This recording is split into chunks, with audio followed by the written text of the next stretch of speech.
Hello student. तो आज मैं एक बार फिर से आपका वेलकम करता हूं और अभी तक जो हमने पढ़ा था उसके आगे का हम देखते हैं। अभी तक हमने क्या क्या पढ़ा एक बार उसको समझ लेते हैं। हमने अभी तक इस चैप्टर में जो चैप्टर नंबर फर्स्ट है आपका, उसमें हमने पढ़ा था क्लास 11th एनसीईआरटी का चैप्टर नंबर फर्स्ट में हमने क्या पढ़ा था कि हमने सबसे पहले बायोलॉजी को समझा, फिर उसके बाद हमने उसमें उस लिविंग वर्ल्ड को समझा, उस चैप्टर का को इंट्रोड्यूस हमने किया।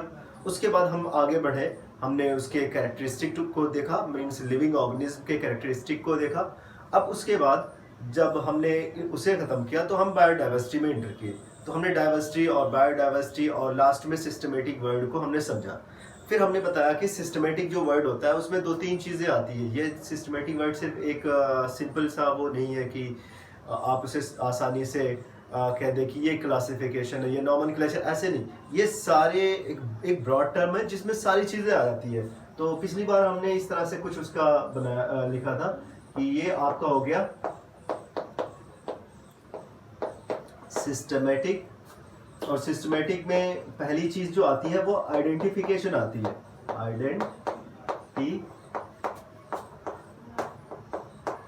आइडेंटिफिकेशन। सेकेंड इसमें आपका क्लासिफिकेशन था, क्लासिफिकेशन।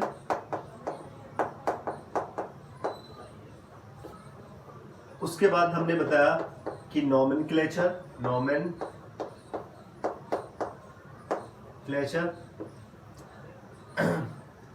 उसके बाद लास्ट में एक वर्ड आया टैक्सोनॉमी। तो टैक्सोनॉमी हम इसको बाद में समझेंगे, टैक्सोनॉमी क्या होता है। तो पहले हम दो तीन चीज़ें जो आपके ऊपर लिखी हुई है, वो चीज़ें जो आपका मेन आपका बुक में दिया हुआ, ज़्यादा उसने एक्सप्लेन किया हुआ, उसको हम पहले समझ लेते हैं। आइडेंटिफिकेशन, क्लासिफिकेशन एंड नॉमेनक्लेचर को।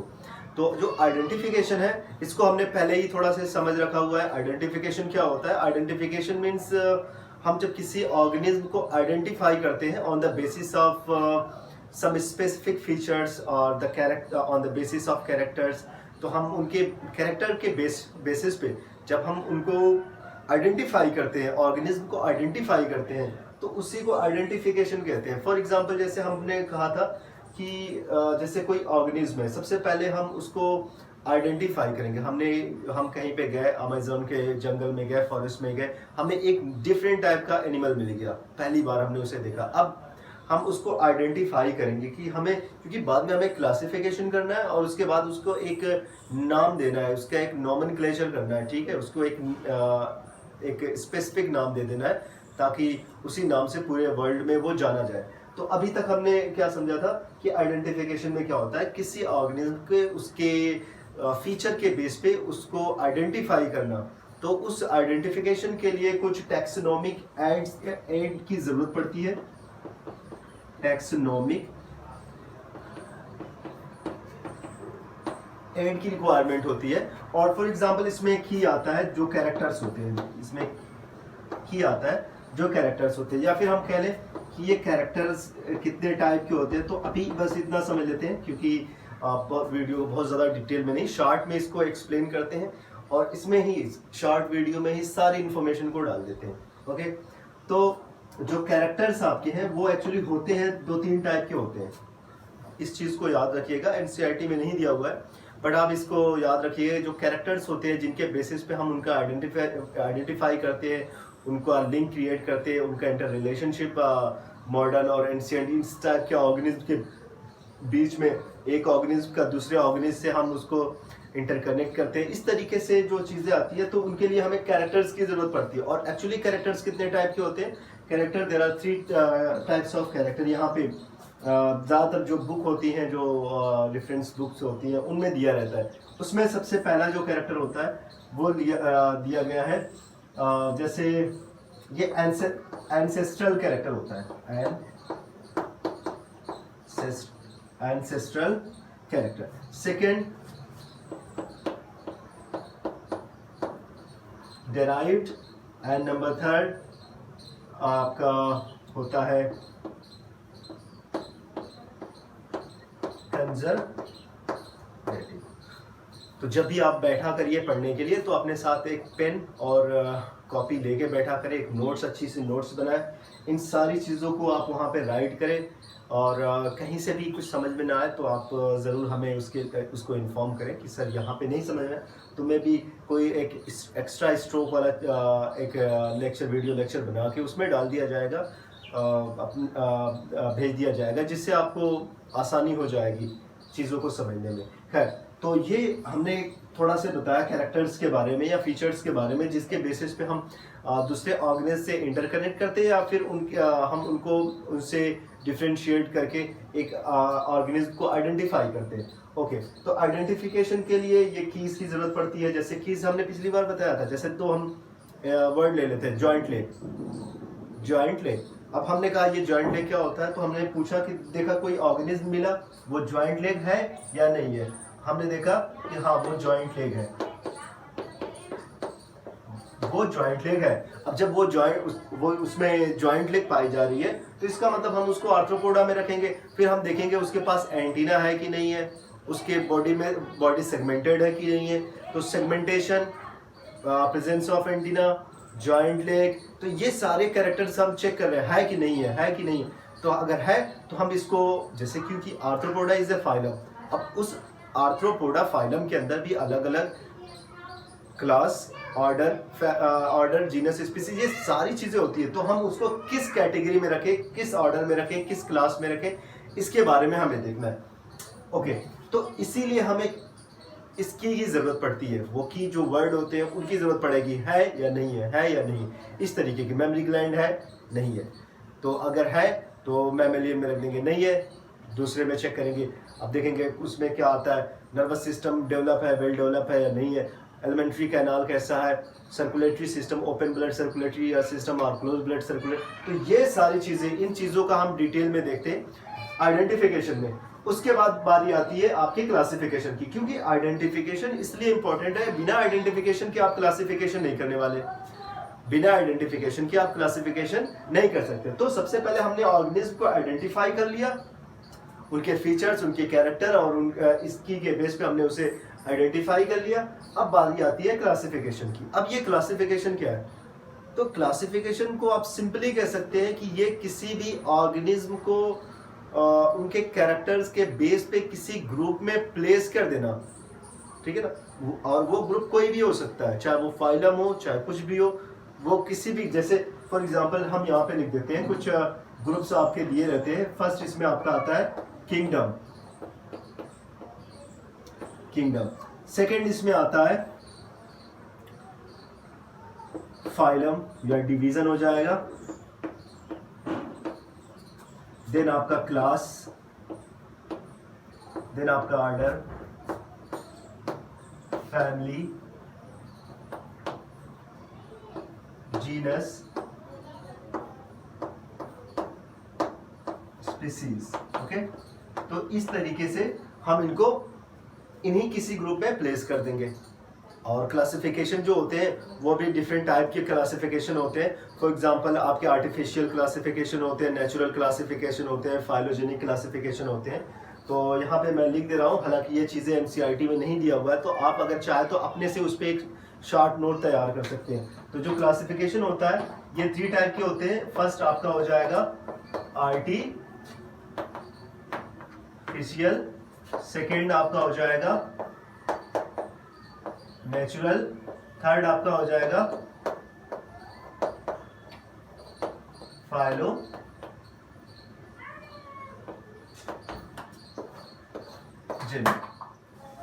हाँ, तो हमने क्या बताया कितने टाइप का क्लासिफिकेशन होता है, artificial, natural and phylogenic classification.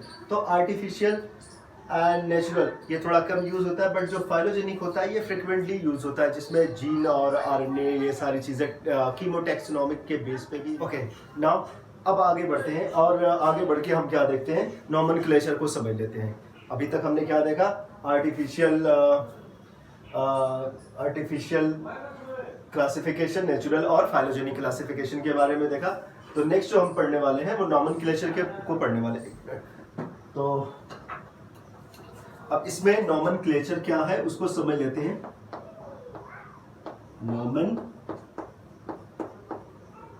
Clutcher. अब देखिए नॉमेनक्लेचर क्या है। नॉमेनक्लेचर के बारे में आपने पहले भी थोड़ा बहुत सुना होगा। कुछ एनिमल्स ऐसे होते हैं जिनके नाम बड़े अजीब से होते हैं, तो वो एक्चुअली उनका नॉमेनक्लेचर होता है, उनका बायोलॉजिकल नेम्स होते हैं, उनको उनका उनके अलग से एक नाम दिया गया उनको हम उसके। तो लास्ट टाइम मैंने थोड़ा सा बताया था कि जैसे होता क्या है ना कि ऑर्गेनिज्म जो होते हैं, जो एनिमल होते हैं, तो उनको अलग अलग नाम दे दिया जाता है क्योंकि जो उनके लोकल नेम होते हैं, ठीक है, ऑर्गेनिज्म के एक लोकल नेम होते हैं और उस लोकल नेम में आप उनको देखते होंगे कि यहाँ पे बिल्ली कहा जाता है, रशिया में कोशका कहा जाता है, इंग्लिश में आपका कैट कहा जाता है, ओके। लेकिन अगर हम बात करें कि अब और भी कंट्री में जाएंगे और भी अलग अलग नाम देखने को मिलेगा। स्पेनिश में कुछ और कहा जाता है, पुर्तगीज में कुछ और कहा जाता है, उनको डच में कुछ और कहा जाता है, तो बहुत सारे नेम है और उनके जो नेम है वो बड़े अजीब से होते हैं। तो अलग अलग जगहों पे जाने के बाद अगर आपको कहना पड़ेगा मैं कैट को देखना चाहता हूँ, वहाँ के लोग कैट को नहीं समझेंगे, वो आप नहीं समझ पाएंगे कि आप किस चीज़ के बारे में बात कर रहे हैं। तो साइंटिस्टों ने कहा कि क्यों ना एक ऐसा नाम दे दिया जाए, एक ऐसा साइंटिफिक नेम दिया जाए जो सिर्फ साइंटिस्ट समझे जिनको, और उसे पूरे वर्ल्ड में एक ही नाम से जाना जाए, उसी नाम से, ताकि वहाँ पे जाने पर हमें उसको फाइंड करने में प्रॉब्लम ना हो। तो अब हुआ क्या कि नॉमेनक्लेचर जो है, ये जो टर्म दिया गया नॉमेनक्लेचर, ये to name of an organism, to give a specific name to an organism, to give a specific name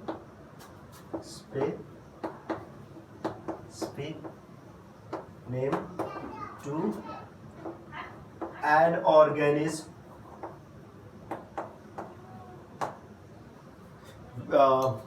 under some rules and principle, that is called nomenclature. अब नॉमेनक्लेचर में rules और principal होते हैं। तो वो nomenclature की जो शुरुआत हुई, हम यहाँ पे एक नाम लिख दे रहे हैं, कैरोलस लीनियस।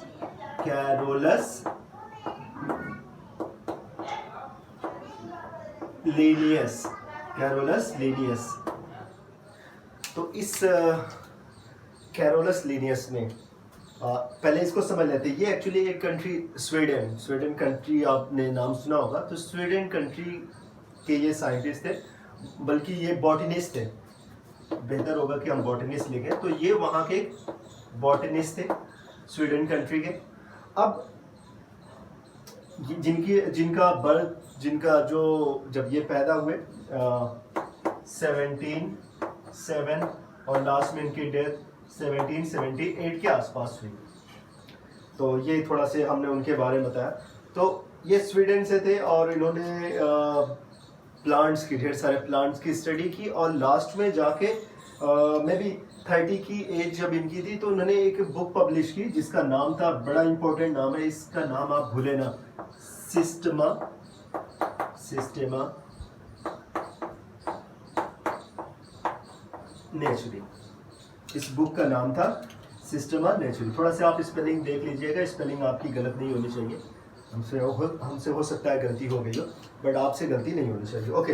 तो इस बुक का नाम था सिस्टेमा नेचुरी। और तो इस बुक में सबसे पहले, इस बुक का जो 10th एडिशन आया था, जो फर्स्ट एडिशन आया, इस बुक का जो फर्स्ट एडिशन आया वो आया था करीब 1738 के आसपास। और उसका जो 10th एडिशन था, 10th एडिशन, इस बुक का जो 10th एडिशन आया था, ये आया था, इसे याद रखें, 1756। जो सिस्टेमा नेचुरी का जो 10th एडिशन आया वो 1756 में आया। इस प्लांट के बारे में ये स्टडी करके उन्होंने उसके बारे में यहाँ पे सारी चीज़ों को लिख के वो लिख रहे थे। अब यहाँ पे उनका जो 1756 की जो 10th एडिशन थी सिस्टेमा नेचुरी ने, इन्होंने सबसे पहले फर्स्ट टाइम उन्होंने नॉमेनक्लेट किया उस प्लांट को, और ढेर सारे प्लांट को उन्होंने नॉमेनक्लेट किया। और उस प्लांट में 2 नाम होते थे, इसलिए उसका नाम दिया गया binomial by nominal nomenclature, binomial nomenclature, binomial और नॉमिनल जो भी है, तो बाइनोमियल और बाइनोमियल नॉमेनक्लेचर। तो बाइनोमियल नॉमेनक्लेचर किस साइंटिस्ट ने दिया था, किस बॉटनिस्ट ने दिया था? कैरोलस लिनियस, जिनका पूरा नाम कार्ल वोन लिनी था, बट बाद में उन्होंने अपना नाम भी बाइनोमियल नॉमेनक्लेचर के अकॉर्डिंग कैरोलस लिनियस रख दिया। तो ये फर्स्ट टाइम कैरोलस लिनियस ने सिस्टेमा नेचुरी 10th एडिशन 1756 में बाइनोमियल नॉमेनक्लेचर को रिप्रेजेंट किया, और ये एक बड़ा लैंडमार्क है। अगर हम बॉटनी में देखें या फिर वर्ल्ड क्लासिफिकेशन में देखें, ऑर्गेनिज्म के क्लासिफिकेशन में देखें, ये बहुत बड़ा लैंडमार्क था जब इन्होंने ये बाइनोमियल नॉमेनक्लेचर का ये सिस्टम दिया गया। अब इससे क्या हुआ, लोगों को अंडरस्टैंडिंग जैसे एक रिलेशन या फिर उसको समझने में आसानी हो गई। पूरे वर्ल्ड में एक नाम, पूरा वर्ल्ड एक नाम से ऑर्गेनिज्म को जानता है। तो एक मिनट, मैं थोड़ा से पुरानी चीज़ों को इरेज कर देता हूँ। अब आगे बढ़ते हैं, बाइनोमियल नॉमेनक्लेचर को हम देख रहे हैं। तो इसमें क्या होगा कि इसमें क्या है कि कुछ रूल्स होते हैं, बाइनोमियल नॉमेनक्लेचर में कुछ रूल्स होते हैं, या फिर इनका जो नेमिंग होती है, एक इनका कोड होता है। तो लिविंग वर्ल्ड इधर, तो इनमें कुछ कोड्स होते हैं, जिनमें 2 कोड्स आपके एनसीईआरटी में दिए हुए हैं। पहले इस कोड को समझ लेते हैं, फिर उसके बाद फर्स्ट इसमें जो कोड है वो है ICDN और सेकंड है ICZN। तो ICDN और ICZN जो नॉमेनक्लेचर है, ये इन्हीं के अंतर्गत इन सारी चीज़ों को उनको नॉमेनक्लेट किया जाता है, उनको उनकी नेमिंग की जाती है। तो ये फर्स्ट जो कोड है, इसको हम कहते हैं इंटरनेशनल, यहाँ पे लिख देते हैं फर्स्ट वाले का,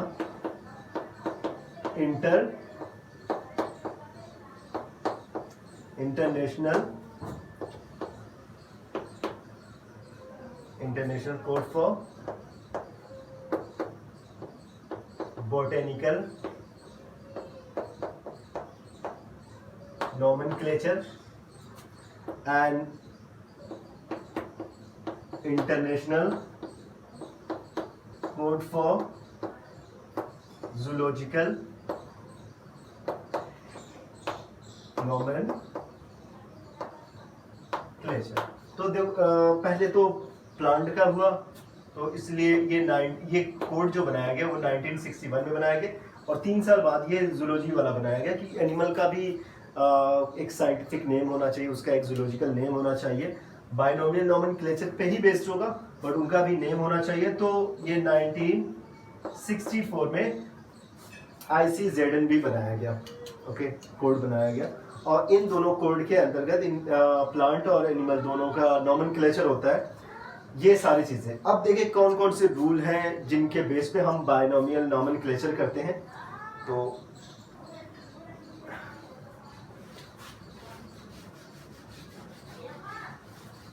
आप इन सारी चीज़ों को नोट कर लें, कहीं पे अगर ना समझ में आए तो आप हमें ज़रूर बताइएगा। अब यहाँ पे हम आगे बढ़ते हैं, जैसे कि इसमें एक रूल है कि सारे जो नेम होने चाहिए वो 2 वर्ड के होने चाहिए। जो नेम होने चाहिए, जो साइंटिफिक नेम होने चाहिए, उनमें कितने वर्ड्स होने चाहिए? 2 वर्ड्स होने चाहिए। अब वो वर्ड जो लिखे जाएंगे वो लैटिन में लिखे जाएंगे, लैटिन में लिखे जाएंगे। जब भी लिखा रहेगा, किसी बुक में लिखा रहेगा, तो वो लैटिन वर्ड में लिखा रहेगा, प्लस ये इटैलिक वे में लिखा रहेगा। मतलब थोड़ा सा आप देखेंगे उसको, या तो तिरछा लिखा रहेगा, इस तरीके से लिखा रहता है। तो लैटिन और इटैलिक, ओके।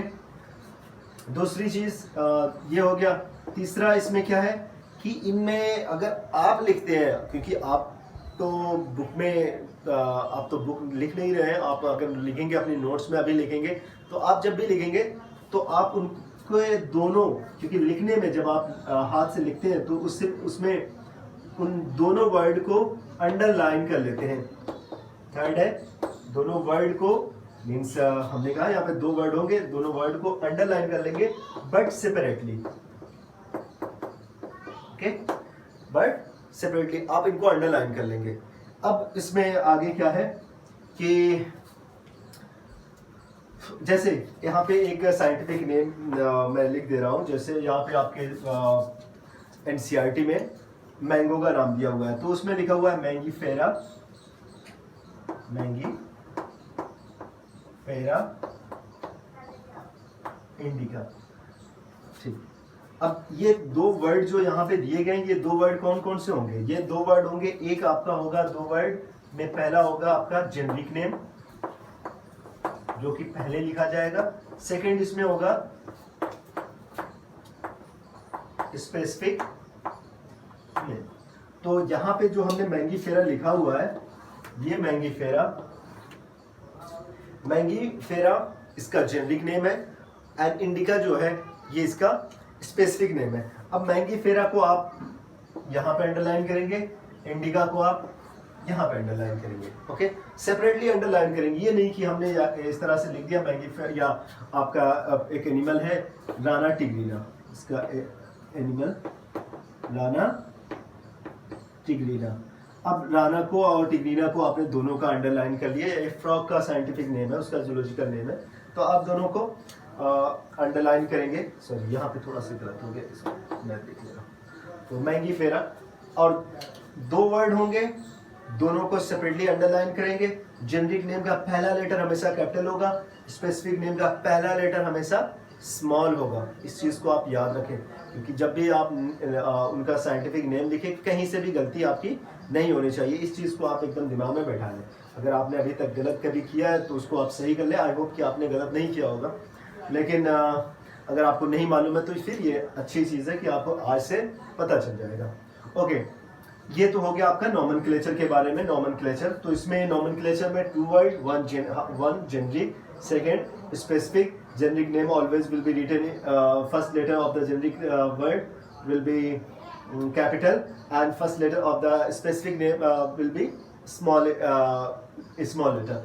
अब वो कैपिटल होगा, वो स्मॉल होगा। और दूसरी चीज इसमें क्या है कि हाँ, लैटिन वर्ड यूज किया जाता है, लैटिन लैंग्वेज यूज की जाती है इनके नॉमेनक्लेचर के लिए। इसलिए लैटिन लैंग्वेज को यूज किया जाता है क्योंकि इसमें ये बहुत ही कम यूज की जाती है। ऑलमोस्ट ये पहले की लैंग्वेज है, बहुत पहले बहुत यूज होती थी, लेकिन अब कम यूज होती है। इसलिए इसमें वेरिएशन नहीं आ रहा है। अगर हम क्या करें, अगर हम जैसे इंग्लिश के बारे में बात करें, तो इंग्लिश में नए नए वर्ड आते रहते हैं और जो कि बाद में कंफ्यूजन क्रिएट कर सकते हैं। तो ये इसमें कोई चेंजेस नहीं आ रहा है। और ये लैंग्वेज आज बोली नहीं जाती, आज सिर्फ साइंटिस्ट ही इसको यूज करते हैं और कहीं पे इनको यूज नहीं किया जाता। इसमें चेंजेस नहीं आते हैं तो बाद में कंफ्यूजन क्रिएट नहीं करेगा, इसलिए हम इसको यूज करते हैं। एक चीज और ये याद रखें, लास्ट पॉइंट है, इसके बारे में मैं बता दे रहा हूँ। जैसे जेनरिक नेम जब भी लिखा जाएगा ये सिंगल वर्ड होगा। ओके, जैसे मैंगीफेरा ये सिंगल वर्ड होगा। इंडिका जरूरी नहीं कि ये सिंगल वर्ड हो, इसके जैसे स्पेसिफिक नेम सिंगल भी हो सकता है, स्पेसिफिक नेम कंपाउंड वर्ड भी हो सकता है। जैसे एग्जांपल याद तो नहीं आ रहा, बट इनका कंपाउंड वर्ड हो सकता है। बीच में जो छोटा वाला होता है, क्या नाम है, हाइफन लगा के भी लिखा जा सकता है। बट ये जब भी होगा एक सिंपल सिंगल वर्ड होगा जेनरिक नेम। ओके, तो आई होप कि इतना समझ में आ गया आप लोगों को। मैं आपको वीडियो शेयर कर दूंगा। उसके अलावा हो सकता है इस वीडियो को मैं जल्दी ही आप यूट्यूब चैनल पे अपलोड कर दूं। आप वहां पे भी जाके उसको रिवाइज कर करके बार बार आप उसे देख सकते हैं। कहीं पे कंफ्यूजन रहेगा आप वहां पे जाके कमेंट भी करेंगे। और अगर और लास्ट में एक रिक्वेस्ट, वही फिर से रिक्वेस्ट कि आप मेरे चैनल को प्लीज़ सब्सक्राइब करें और उसमें आप कमेंट लिखें। अगर इसमें से कुछ भी कमी आपको लग रही है, कहीं से भी कंफ्यूजन है, तो आप कमेंट करके बता दें। आई होप कि उस प्रॉब्लम को सॉल्व करने की कोशिश की जाएगी। Thank you so much.